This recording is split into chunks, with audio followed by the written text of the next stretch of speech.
Today on the Tom Kearin channel. Reality begins and ends in I am. I am your host, Tom Kearin, and this is the Tom Kearin channel in studios of Be Something Wonderful, where we help you level up and become the best version of yourself. Creators, good morning and welcome back to the Tom Kearin channel. One of you reached out and said that you've been recently binge watching this channel, the Tom Kearin channel, and our other YouTube channel, Be Something Wonderful. He said, Tom, I love your videos, but here's my question.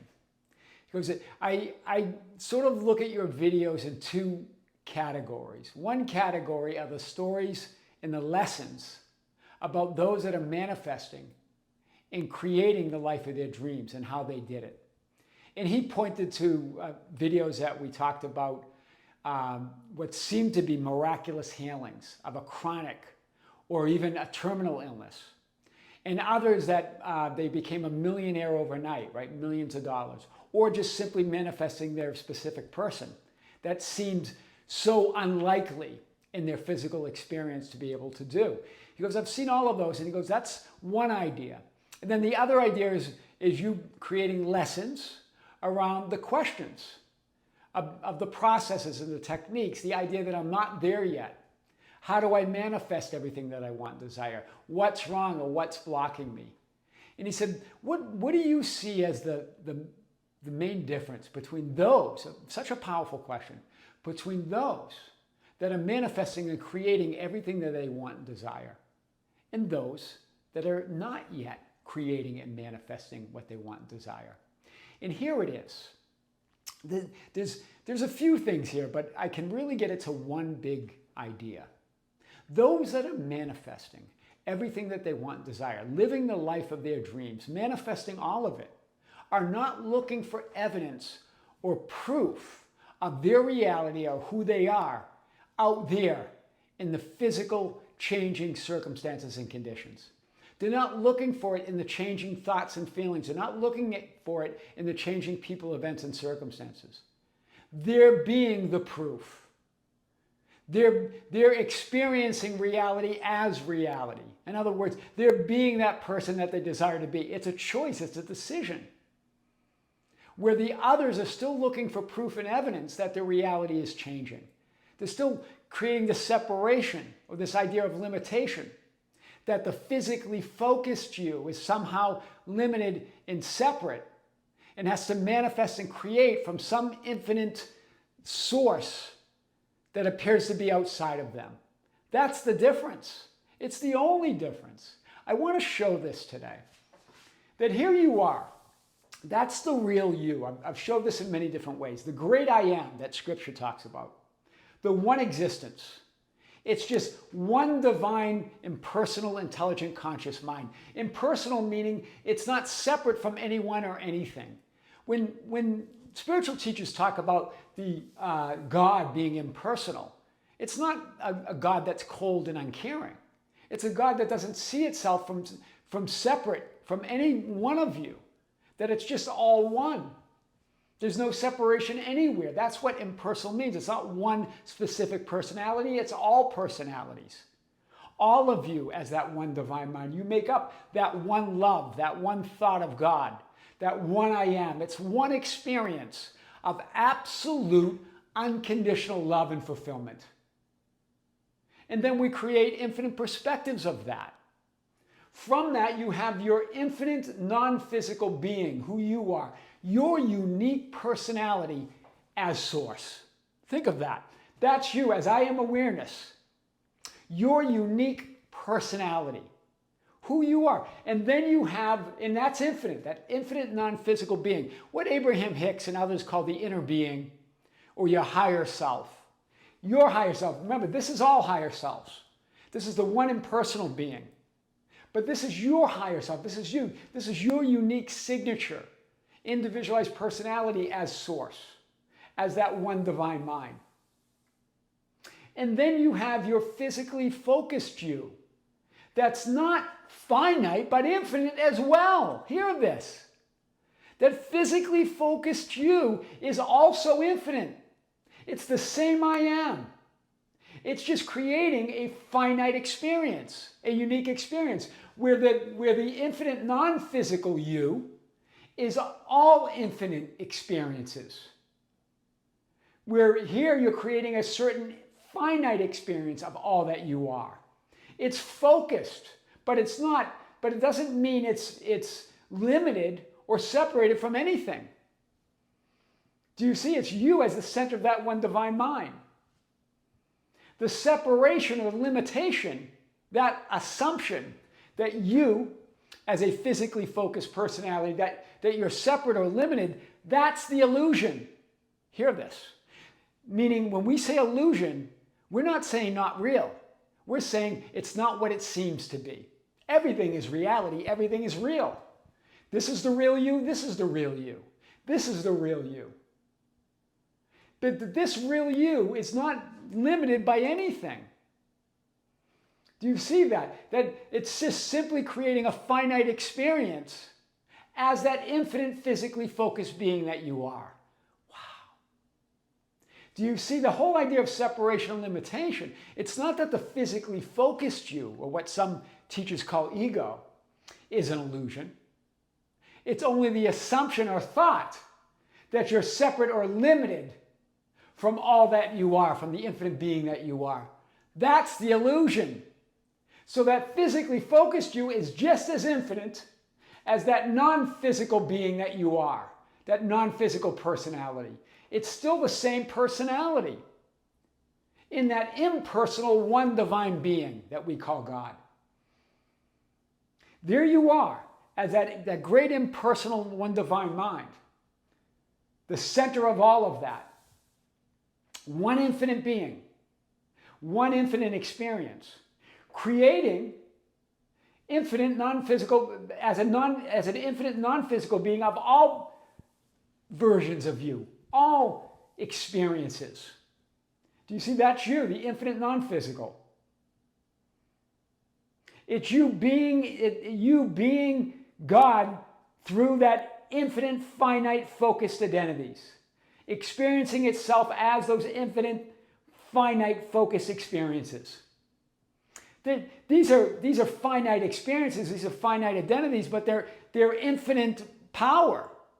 They're part of the infinite you. It's just a specific experience. There's no limitation anywhere. Then you create this frame, right? This physically focused being that you are is infinite. Do you see? The illusion is that it's separate, that you're separate or limited because of the physical, because of the idea of the physical objective experience. But no, you're infinite. This is infinite, infinite, infinite, infinite, infinite, all the way. That's the difference. They're not trying to avoid or ignore or try to force or change or alter the physical experience. They know that they're greater than it. They know that they're not limited by it. They know that they're not separate from it. They know that this experience, the illness or not having the money or not having the love, is a finite experience of the infinite physically focused being that they are. That's also the infinite non-physical higher self or personality that they are. That is the center of that one divine, impersonal, conscious and intelligent mind of God. One experience, one unconditional love, one unconditional reality, that impersonal mind, created of infinite other personalities or perspectives, you, me, and others. As we create an infinite physically focused experience within that non-physical that we call our objective reality. So you see, you're that one infinite being with that one infinite experience, having infinite non-physical experiences or personalities. All of those are all you, one superimposed over another.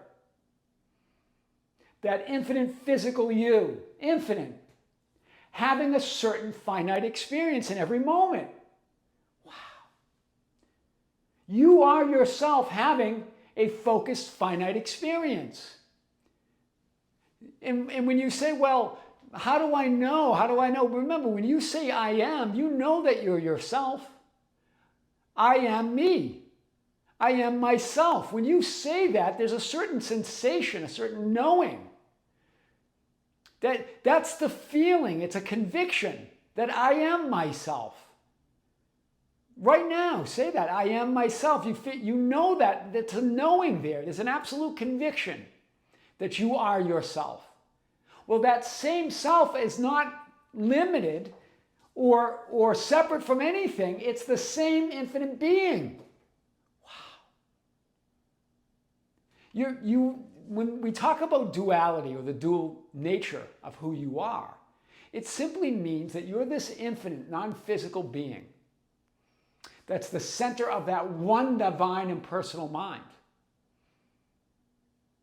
Adding on to it an idea of focus or experiencing yourself as that infinite being.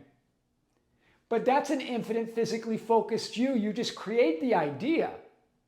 You created the idea of assumption, of limitation, or separation because you're having a physically focused experience. You're not limited by it in any way. It's a finite, limited experience from that infinite, unlimited, physically focused you. Wow. That's all it is. It's the dual nature of that idea. You're always that infinite you. But when we create that specific physical experience, we make an assumption that somehow we're separate from that infinite nature that we are, or we're limited by it, by this physical experience. You're not in any way. Remember, we've talked about John 16:23 and 24. Whatsoever you ask, this is from Scripture, this is what the ancients said. Whatsoever you ask in my name, it shall be given you. God will give that to you. The Father gives you. Whatsoever you ask in my name. And remember, Jesus said, up to this point, until now, you haven't asked anything in my name, that your joy may be full, that you may be fulfilled. What were they pointing at there? What's in my name? In the idea that your physically focused you is not separate from the infinite non-physical you. You're both infinite. That's what he meant by that. Right, and we talked about this idea. Greg Braden, the spiritual teacher, talks about the idea that in the 4th century they did edits of the modern day Bible. And he said that there were 2 sentences that were edited out of the modern day King James Bible on John 16:23, 24. Right, and the idea that there were the 2 sentences were that, yeah, at whatever you ask in the Father's name, it shall be given to you. But, and up to this point, you haven't asked. All that's very similar. I think in the edited version, or the unedited version, it says, ask inside my name, which I like, inside, within. And then, but the two sentences that are missing says, ask without hidden motive. Be surrounded by the answer. Be enveloped by your desire. Wow. Those details were left out for whatever reason. That Greg Braden teaches this idea. But I love that. Right? Ask without hidden motive. An idea that the hidden motive is that we're asking because we believe that we're separate or limited. So we're desiring to be whole. We're desiring not to feel that limitation, not to feel that separation. So we're asking with that motive. But ask without hidden motive. Ask knowing that you're not separate or limited from anything, that physically focused you is just as infinite as that infinite non-physical you. Wow. And then be surrounded by the answer, because I am is the answer. Be enveloped by what you desire, because desire, after all, is just an innate urge of source to know itself as source, as consciousness to be conscious of itself, awareness to be aware of itself. We just translate that into this a desire to be whole because we feel limited or separate. But you're already whole. Ask without hidden motive. Be surrounded by the answer. Be enveloped by what you desire. Those were the missing sentences, apparently, right? That they discovered these texts in Egypt, in Nag Hammadi, Egypt. And now that missing text is in the library there. But the idea here is there are no limits. It's only that idea of limitation, that idea of separation. That's the illusion. The physically focused you is not the illusion. Hear this. Even the physical experience is not necessarily the illusion. It's all real, as I've said many times. If you're standing in front of a mirror at home, if you're real, your reflection's real. The illusion is it's just not what it seems. Wow. In other words, you're not limited. You're not separate from that reflection. Nothing. You are that. Wow.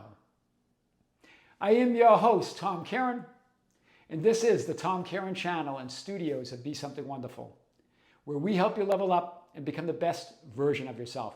Creators, be sure to check out the Be Something Wonderful channel. We just had a brilliant live stream. It went an hour and a half on Sunday, and we're going to actually schedule another one in 2 weeks from now, just because there were so many questions. There's so many more questions to get to. So stay tuned. Creators, we're off to Bonaire. So you're going to see our next video will be from the Dutch Caribbean, or maybe tomorrow. There might be a video tomorrow. We'll have to see. But with great love, with great light and infinite gratitude, this is Tom Kearin here in the studios of Be Something Wonderful on the Tom Kearin channel. Until next time, we'll see you soon.